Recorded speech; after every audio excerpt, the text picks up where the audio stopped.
Hey, welcome to Overtime, where we take Sunday's message further. My name is Jeremy, and I'm your host. And this is a podcast where we just want to ask the questions that we think that you would ask as it relates to Sunday's message. And as we do so, we hope that it helps you grow in your life and your faith. With that being said, be sure to hit that subscribe button so you can stay up to date on all of the podcasts that are coming out. Not only that, hit the like button, because when you do so, it helps us help other people. And if you ever have a question about Sunday's content or about Overtime, you can submit those to overtime@npaustin.com, and we will be sure to get to those in future podcasts. So with that being said, here's a quick recap of Sunday, and then we're going to jump into our conversation today. What if there's actually something you and I, starting today, can do to get ahead of our regrets? To get to a place at the end of this year in 2022 and look back and say, I have little or perhaps no regret. And this individual I want us to hear from today, his name is King David. Then David sent the messengers to get her. She came to him and he slept with her. We have a choice, and the choice is either to confess or to conceal. And do you know where we lean? To where David was tempted to lean, to conceal. And if King David were here, I would imagine he would say, yeah, the thing I did with Bathsheba, that wasn't good. And there's consequences in it. But I'm telling you, the reason why there's so much regret in the second half of my life is because the consequences of concealment. And I guarantee King David would say, whatever it cost, the thing to get ahead of your regret growing bigger and bigger and bigger is to confess, whatever it is.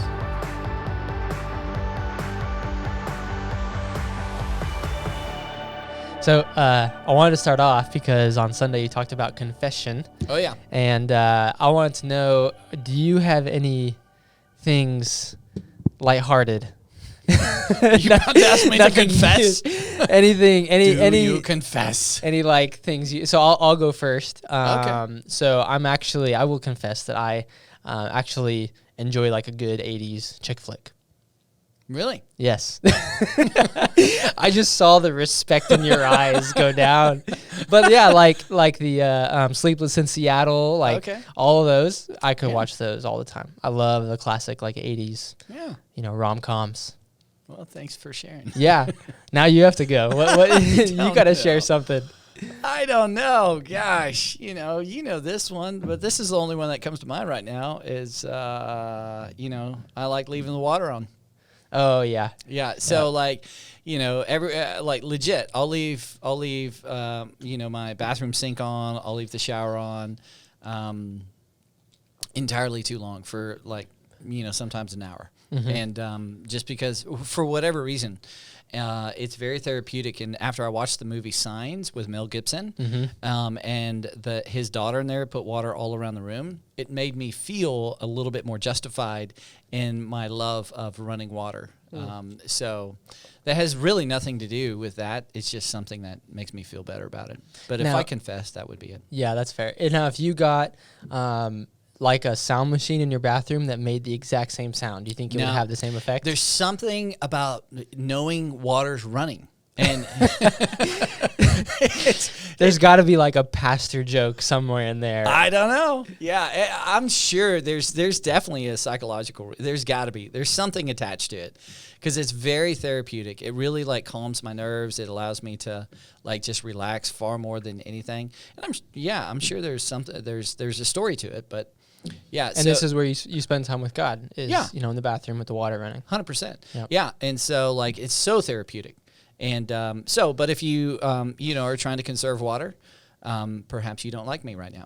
Yep. So that could be it. What about drought season? I just let it run. Oh my gosh, we shouldn't laugh. I mean, yeah, no. These are those first world conversations. 100%. Yeah. But time of confession. That's it. Yeah. I have no good transition to our first question, but on Sunday, we're talking about no regrets, and we're in part 2 of this series, and you kind of built the basis for one of the things that keeps us from regret is not concealing secrets that are going on in our life, things that we're doing that are potentially robbing us from a life that maybe we want for ourselves or we believe God has for us. That sometimes secrets can do that. It's like Jesus talked about. He said, the pure in heart will see God clearly.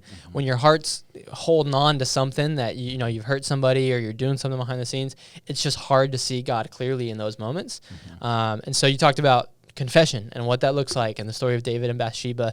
I want to hone in because we even had this conversation pre-Sunday. There's so much to this that it's impossible to get it all in, what we do on Sundays, the 35-minute messages. Right. And so, this podcast is really all of those, what ifs and what abouts and questions. And so I want to dive in and talk about confession. The first question is this, is that, if it is as black and white as confession seems to be, means just go for it, do it. The first step to healing, freedom, peace, what do you think are the main reasons we are unwilling to confess? Yeah. Well, I'll answer that, but I do want to just elaborate a little bit more on what you said. I do think if you're listening or if you're watching, I've been on both sides of the concealment side and the confession side. Concealment, there is a piece that just says, man, as long as nobody knows, everything will be okay. And it does feel like that. And experientially, you are experiencing that to some degree. But there is, to what you were alluding to, there is an internal weight that you are carrying, that you are not alive and you know it. You're not loving whoever it is on the other side of you the way that you fully could be loving. You're not expressing the things in your heart. You're guarded. You're on edge. You feel the shackles of the secrets. And it is very oppressing. And if you're really legit and honest and authentic about, what you're holding on to and concealing, it does feel like oppression. It does feel like a prison. But oftentimes we won't think about it long enough to think how much we've actually imprisoned ourselves with secrets. So concealment is the idea to go, hey, I am free because nobody knows, but you're actually more imprisoned than ever before. And you start seeing the impact with your kids, you start seeing the impact with your, most important relationships, and it just grows and grows and grows, and there's a distance, and there's a lack of intimacy, there's a lack of value, there's a loneliness that grows over time. And so this is why it's far, far, far worse to conceal than it is to confess. And confessing is liberation. Confessing is like freedom. Confessing is breathing for the very first time. Confessing is like flying out of being underneath water, and being able to breathe. And you can breathe in your relationships. You can breathe as a man, a woman, whoever God designed you to be. Like your relationships breathe more. Like you experience a deeper level of intimacy. So what we're going to talk about today, my hope for everybody is to experience that liberation, is to experience that value, is to experience what God has called you to surrender to Him, trust Him, that He has you, that He can forgive you, that He can reconcile and redeem whatever that is. And so back to your question of, why, what keeps us, why are we unwilling to confess? I think practically speaking, the fear. Yeah, that's what I experience. If it's as big as it seems to be, then it's a scary thing for sure. Well, and I've learned a lot of this through counseling. Is like there are things I'll do. Like I'm so afraid of being alone that I would actually be willing to say things that are hurtful to my kids. Like I would be willing to be aggressive with my tones, be aggressive with my posture, yell things at my kids because I want them to behave so much so. And if the real reason behind that is because I'm so afraid if they don't behave, people won't respect me and people will leave and I'll be utterly alone. That is a fear-based approach. And my fear of being disrespected, my fear of being alone, my fear of being abandoned, my fear of somebody looking at me with eyes to go like, what have you done? Like, I can't believe. My fear of all of those things is probably the biggest driver and perhaps our collective biggest driver, and fears wrapped with insecurities, fears wrapped with pride, all these fears are just driving us not to confess. And we just rehearse those fears over and over and over, and we don't rehearse the benefits of confession. So we conceal. So I think just practically speaking, that's a big one. I wrote a couple other things down. I think, our belief systems, like if you really believe as long as no one knows, everything will be okay, which, as I said on Sunday, is a myth. It's 100% a myth. And you learn that eventually the hard way in the long term. In the short term, it works. In the long term, it leads, like the story of David, with greater and greater regret. But, I'd also just add on to that, as long as nobody's getting hurt too, is kind of another version. Right. Like nobody's getting hurt because nobody knows, therefore it's okay. I'm just going to keep it kind of behind the scenes. Yeah. That's kind of another. Yeah, but then people are always walking on eggshells around you, and the reason why they're walking on eggshells because if they get close to that secret, if they get close to whatever you're concealing, I guarantee you're going to protect it. You're going to build the walls up. You're going to respond in a more harsh way. You're going to be more insecure. I mean, they're just going to hurt the most important things in your life, which are relationships. So, one, if you believe as long as no one's getting hurt or as long as no one knows, everything will be okay, that is a myth, and that keeps you from confessing. I think another belief system is I wrote down is we change our beliefs. In other words, I feel guilty because of what I've done. I don't want to feel guilty anymore, so I'm going to change the standard. So I used to believe this was wrong, and therefore I feel guilty, and therefore I'm hiding this and concealing it. But today I'm going to change my belief and say that's no longer wrong. So if I conceal it, I don't feel any guilt. So I relieve the guilt by changing the belief. Yeah. Well, again, you're still concealing. Yeah. And you're still in a pickle from a belief perspective there. And, I think you're in the zone or kind of in the space to where kind of Genesis chapter 1, you're saying, did God really say? Mm-hmm. That was like the first temptation, the first thought that led to the first sin was, did God really say? Yeah. So you're in that space if you're believing there. And the last part, I wrote down, if you don't believe God is big enough to heal, to restore, to forgive, to reconcile, to bring something very beautiful out of something so broken, if you don't believe in that kind of God, then it really keeps you from concealing. It puts all the pressure on you. There is no bigger narrative. There is no bigger God. There is no bigger reason. God can't redeem. There is no hope, so I cannot confess. Yeah, yeah. That makes sense. And the piece about changing our beliefs, I've seen that a lot just in conversations I've had. Students, guys who have come up to me and said, hey, I've got this girlfriend, or I've, on my computer, I'm looking at stuff, and I've just been wondering, is this a sin? Like, how close can I get to this thing without actually sinning? And even if I say, well, here's what Paul says. He says, flee from sexual immorality. They're like, well, I don't know. It's, what about if I change my belief? What does sexual immorality actually mean? Yeah. And, they're not necessarily hiding something, but it's that same idea of Sure. we're guilty. So let's change the standards. We don't have to feel guilty. Right. And the hard part, I just had a conversation before you and I are talking now. And in the conversation, I was talking about whatever God calls us to, if God is love, whatever he calls us to is far more loving than what we desire, what we want. So I know you want that in the moment. I know you desire that in the moment. But if you're willing to surrender to God, what you will actually receive is far better than what you desire and what you emotionally want. And all the desires and wants that you so long for, and you're willing to kind of change what God has said to get what you want, God will actually satisfy those plus if you're willing to surrender to him. Mm-hmm. And that brings a lot of clarity. I mean, I keep talking about it, but when Jesus says, for whoever wants to save his life will lose it. Surrender it to me. But if you keep holding on to your life, keep changing the standard, you're actually going to lose something far bigger. Yeah.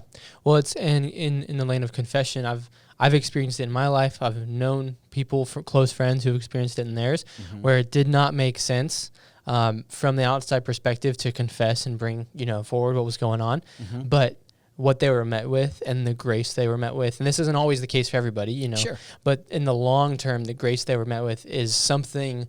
The very thing that they were wanting to experience, that connection with others, that was provided for them, and they understood more layers of God and relationships and people, as a result of going through that struggle, that hardship. 100%.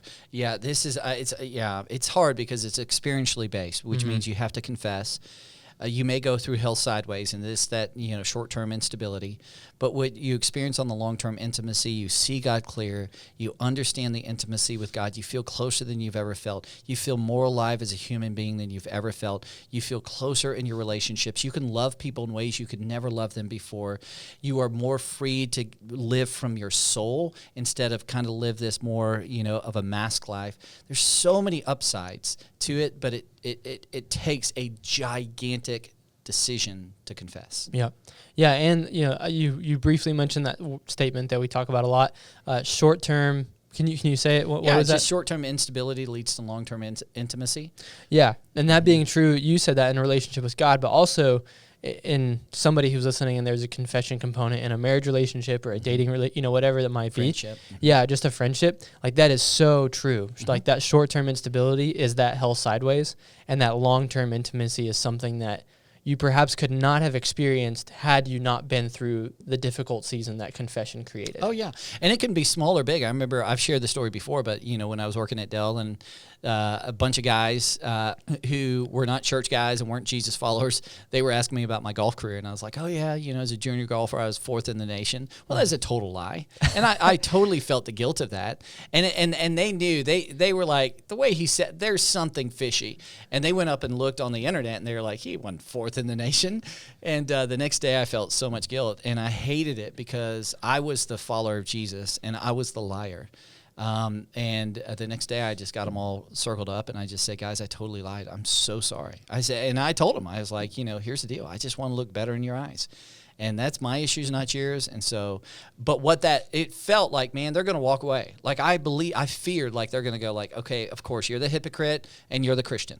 But what it actually led to is closer relationships than I've ever had with all those guys. I mean, there are a lot of factors to that, but that's one of them. And several of those guys actually trusted Jesus. And I think in part to the bigger narrative, it was part of that was confession led to that longer term intimacy. Yeah, for sure. And one of the things that we got to be careful of is that short term instability can really change depending on how you choose to approach confession. And so one of the things I wanted to hone in on, because we didn't have time on Sunday, was, what are some just best practices or pieces of advice for people who are going, okay, I have something to confess. What does this look like? What do I do? How do I approach this? Because posting it on Facebook for your wife or husband or, mom or dad, probably not the best approach. Yeah. So what are the best approaches? Yeah, I'll affirm that is not the best approach. Yes. You said probably, I'm like, no, that's not the best approach. Yeah, just to be clear. Yeah, so this is why overtime, I love overtime, because it does allow us to contextualize some things that we just can't get to on Sunday. And this was part of my tension on Sunday. It's just the idea to go, hey, confess, whatever it is, confess. And it felt like there was a short-sightedness to that I felt the tension on Sunday. But I just trusted, I was like, I trust that God's going to meet the faithfulness and the obedience of individuals who are willing to go, I'm going to, do that. So those are always kind of tensions that we wrestle with. But I wrote some things down. I just said, if you choose to confess, here's what I would say to you. If you and I were having coffee and we were talking about this and you're like, Buck, here's my vault. I think we all have a vault. Are you going to keep your vault open or are you going to close your vault? If you close your vault and hide a secret, over time, you're going to, the regret's going to be bigger. If you open your vault, that's how you keep, regrets smaller. And if you choose to open your vault, the first thing I would say is to invite God into that moment. I wrote down Proverbs 3. I sent it to my son this morning via text. And Proverbs 3 is, trust in the Lord with all your heart, lean not on your own understanding, and he will make your path straight. So the very first thing I would say, God, I'm inviting you into my vault. You know what's in there. You know what I've struggled with. You know how I've concealed this. You know how I've deceived upon deception, lied upon lies. You know the impact it's having on my relationships and the way I see me and the way I see you. So God, first, I just want to invite you in, and would you show me how I can, see this? Would you show me how I can see me? And the reason why I would say this is your number one posture you want to be in when you confess is humility. It is the greatest posture to receive healing, is to go, God, help me see this for what it is. It is sin, it is brokenness, it is secrets, it is deception, it is lies. And I think not to stack anything on you, not to make you feel worse, but to put you in a posture with whomever you're going to confess is to go, I'm walking into that room, I'm sitting down at the table, first and foremost, knowing I've invited God in and knowing I see it from a proper perspective, that I am humble. Like there's humility in this. So the second thing I wrote down is to ask yourself, why are you confessing? And again, this kind of goes in the lines of humility. But if you're confessing because you're going, hey, I'm going to confess so I can kind of show you how you were wrong, I think there's ulterior motives in confession. Mm-hmm. Like, hey, Jeremy, I did this, so I'm confessing because Buck said to confess on Sunday. But I'm telling you, if you would have just, mm-hmm. and now it's an opportunity to tell you how you can improve. If that's the case, don't confess. Like you're just going to exacerbate things. It's just going to get worse. Like that's not confession from a place of humility. That's confession trying to play the blame game and trying to put it on somebody else. That's not owning your stuff, and that's critical. I think the other thing is if you're confessing just to get rid of guilt, like I feel guilty, I'm just going to confess. I think there's part of it from a very pragmatic approach that I'm like, okay, well, I'll confess. But if you're just trying to get rid of guilt and that's it, and like, hey, I want to feel better, so here's the deal and move on, you're probably going to end up doing far more damage than helping things out by confessing in that way, because it's dismissive. It feels like a very shallow, a very short-sighted confession, and it doesn't feel legit. It doesn't feel authentic. And that's why, again, I think it's like, why am I confessing? And if you get to a place where you're saying, because ultimately I want to see healing. I know this relationship is hurt as a result of my concealment. I know that. Or I know I'm not fully alive. I know that. And I want to experience what it feels like to be fully alive. I want to experience intimacy in my marriage. I want to experience my heart, the heart of my son, the heart of my daughter. I want to experience like a best friend, somebody who can truly be trusted. Okay. And we're not going to get there. And I'm not going to receive healing from what I've done until I confess from that perspective. If you get there and you can answer the why am I confessing with something along those lines, now you're in a posture to confess. So first, invite God. Second, ask the question why. And then I put third is to have a plan. So this is where like, hey, I'm going to go sit with a mentor. I'm going to go sit with a counselor. I'm going to go sit with a small group leader and go, here's the real stuff going on in my life. What can I do? Why is it that I keep crossing that line? Why is it that habit keeps coming up? Why, what do I do with this secret over here? Whatever that is, it's to get behind what's going on, and you have a plan. So this is like, hey, in light of what I've done, here's what I'm going to do to not repeat that. So if you confess and it's from a place of humility and you want to receive healing and you want to heal the relationship, then the person you're confessing to would have some expectation that you're going to have some sort of plan. Hey, I want you to know I called the counselor. And I know this has nothing to do with you. This has everything to do with me. And I got to get to the bottom of why I keep doing this. I'm so sorry. That is really honoring to the person on the other side of you. So the third thing I would say is to have a plan. I put the fourth is to own it and to empathize with the person. This is where you say, like what I alluded to earlier, like, hey, I confess. But if you, as soon as you go use the but statement or turn it around, I mean, if you would have just loved me this way, if you would have just been more sexual, if you would have just been more relational, if you would have just, cared to my needs, if you would have just said these words more, that's not the place that you're not going to receive much healing from that. It's just probably is going to exacerbate things. So this is where I'd say own. What it looks like to own is to say I was wrong and I'm sorry, period.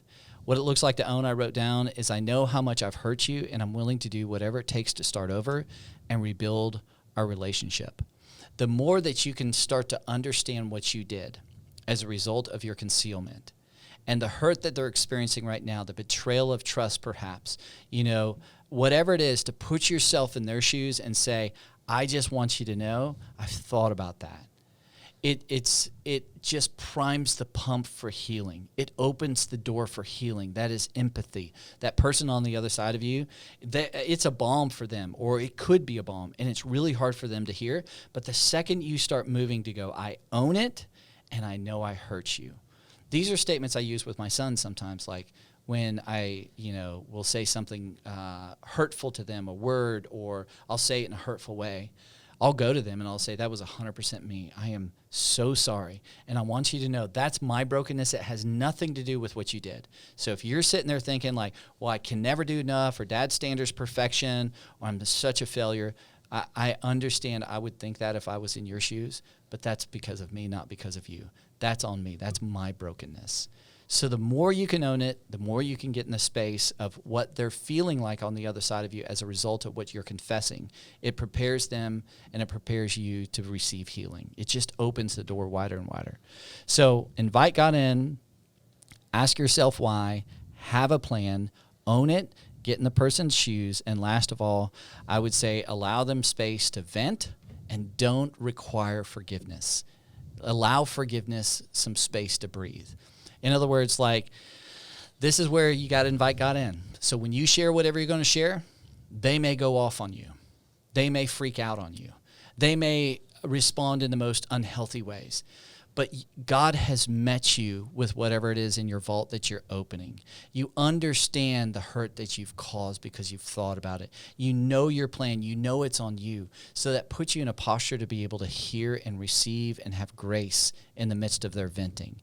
And to allow them space to vent, it's gonna hurt. It's gonna feel like a kick in the gut. These are phrases I wrote down in terms of like when I've done this and I know it, and I know here it comes because I've hurt them. It's going to feel like a real bomb that you just dropped.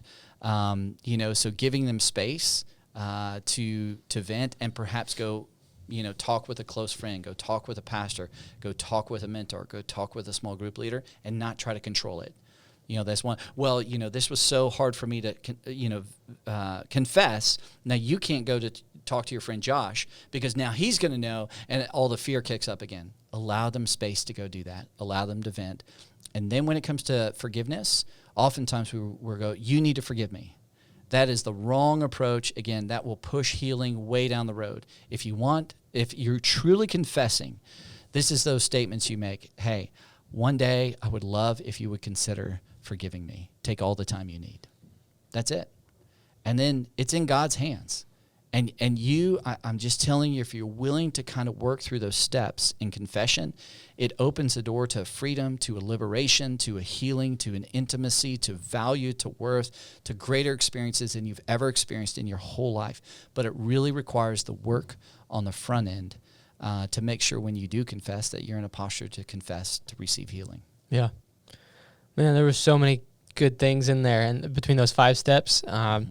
And I would just encourage anybody who's maybe on the fence of confessing, just rewind, just go back through, listen to those again, write them down, because I think those really, really are impactful for, again, it's going to be short-term instability for long-term intimacy, but owning some of these steps, it's not a manipulative tactic, but it really helps the other person in that short-term instability if you're kind of owning it from this perspective. Yeah, it's just what love requires of you. Yeah. If you're going, hey, what does love require of me at this point? Like, I've hurt them enough from concealment. I've hurt myself enough from concealment. Let me do something different. Do the work. Just do the work. And if you're willing to do it, I'm just telling you, it prepares the path. It prepares their heart. It prepares your heart. God's involved in it, and God's a God who redeems, he restores, he provides hope, he provides healing, and you'll experience that at greater levels. Yeah. And in my own experience, I would not add 2 more steps, but just two comments on the 5. Sure. And one is that, if you find yourself struggling in one of these, let's say you feel like you are just trying to throw your guilt on them and just get it over with, like go back to step 1. And just be humbled before God. Just see yourself in light of the cross of Christ and just sit there and just try to, not in a shameful way, but really understand what you've done and the cost for what you've done. You know what I mean? I think that's a good place to start if you find yourself struggling in some of these other empathetic places or things like that. And then also being somebody who somebody has confessed to. And me being a thinker, I'm not a venter. I'm not gonna blow up. I just don't do that. I'd say just relinquish all expectations of how they might or might not react, depending on their wiring, depending on who they are and their experiences, and other perhaps traumatic events in their life. They could blow up, or they could be quiet for 5 days and not speak a word to you. And just to let go of all expectations, I think will put you in the best posture possible. 100%. Yeah, that's great. Yeah. So let's talk about being on the receiving end of confession, because this is another really important thing that, people typically don't prepare for something, for a bomb to be dropped in a relationship. You're not like, oh, I'm ready for whenever you're going to confess something to me, Yeah. So can you talk a little bit about that? What are some things that we can do just to be prepared for something like that if we're on the receiving end of confession?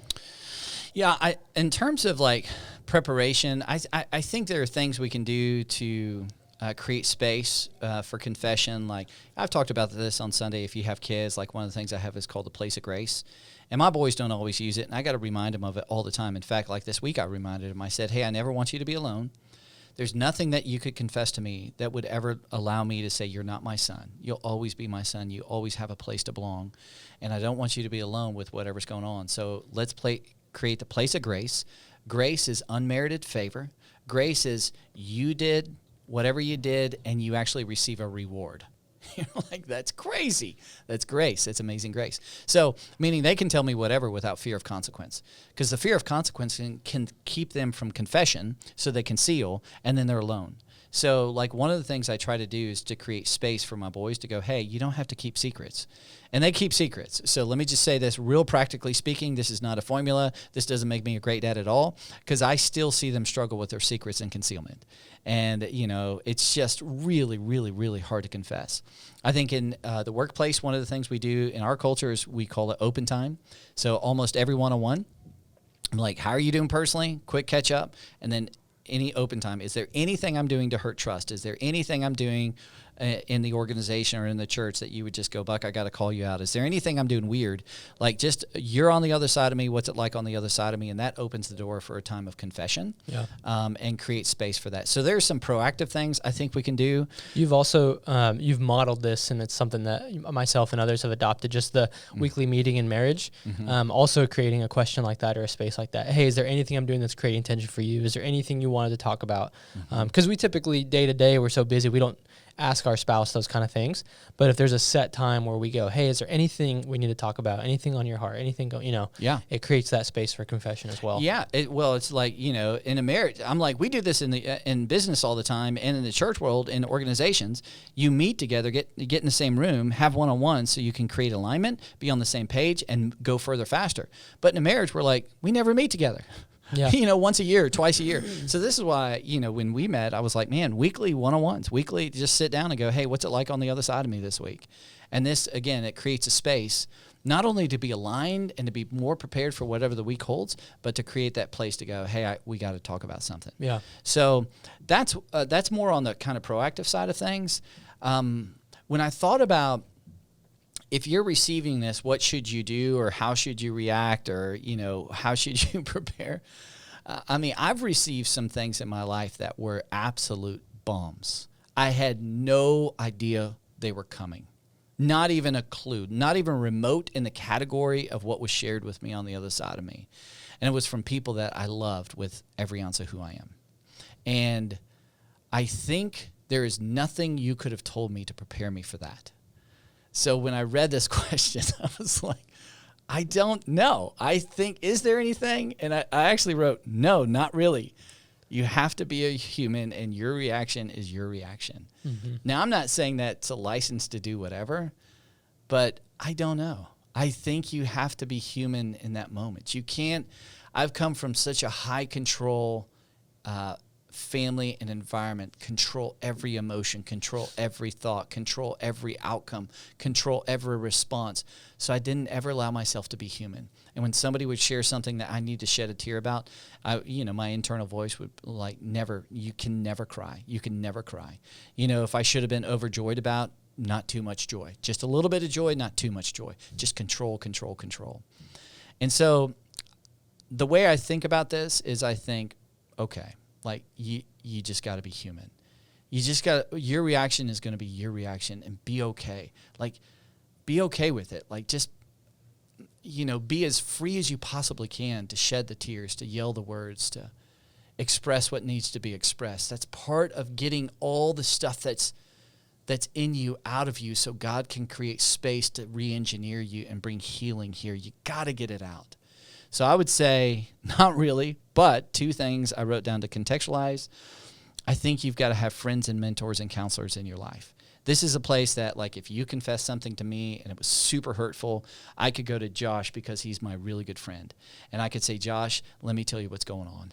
And I could have a place to cuss. I could have a place to yell. I could have a place to cry. I could have a place to scream. I could have a place to process. Because, again, I'm getting so much of that pain out, and I'm not pressing that in, which just creates more issues and perpetuate and delays the healing.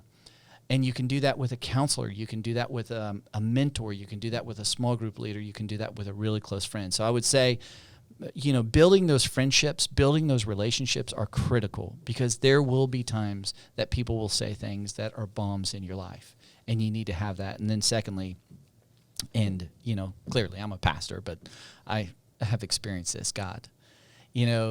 the intentionality around spending time with God on a consistent basis builds a relationship to handle whatever someone may confess to you. And he is big enough. He will meet you. He will bring healing. The very Spirit of God will wrap his arms around you in the core of your soul in ways that you cannot describe or formulaically prescribe. You can just experience.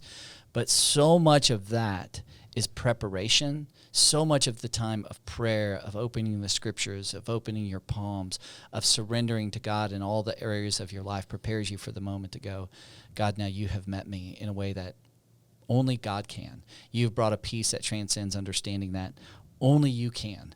And I am so hurting, but you are the comforter. You are the good father. You are my rock. You are my refuge. You are my strength. Those are authentic things that can be said of God, who can meet you in the balms of confession.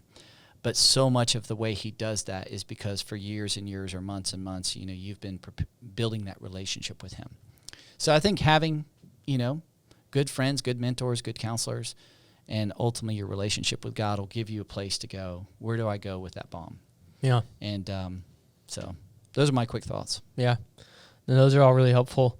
Just given the weight of this discussion for some folks who might be listening, I just thought it might be more helpful just to pray to wrap us up. Sure. If you'd be open to it, just because I know there's a handful of people that are looking for a whole lot of courage right now and wisdom, and then a handful of people who are looking for a whole lot of grace. And so just something that maybe we can invite God into. And if you're listening to this a year from when we recorded it, or you're listening to it, this week, we're just hoping and we're praying that God meets you in all these moments. So, Buck, would you wrap us up? Sure. Yeah. Father, thank you so much that we can come before you again today, and that you're here with us, that we're never alone. You've given us the very Spirit of you that lives inside of us, and that is meeting us in this podcast, that's meeting those who are watching and listening. God, you're with us right now. And what I know is you already know. You know our hearts, you know our minds, you know what's in our vaults, you know what we need to confess, you know the courage required, you know the humility required. So, Father, I just pray in the most tangible ways that you meet all of us in this moment, that you meet us in only the way that a good Heavenly Father can. And God, that you give us the courage to confess, that you give us the courage to be on the other side of somebody, and that your perfect love drives out all those fears of confession, and that we really sense your presence. God, I know this is possible for all of us, and I know you can do this. So this is the thing I ask of you. And I also ask for those on the other side of confession, God, that today you begin preparing their hearts, preparing their minds, preparing their souls to be able to receive the news that's on the other side of them, to be able to meet that news with compassion, to be able to feel your strength and your comfort and your grace. God, those are the things that only you can provide in a supernatural way. So God, I just put that before you, and I know you're fully capable again of doing all these things we ask of you. In Jesus' name, amen. Amen. Buck, thank you. And we will see everybody for part 3 of No Regrets.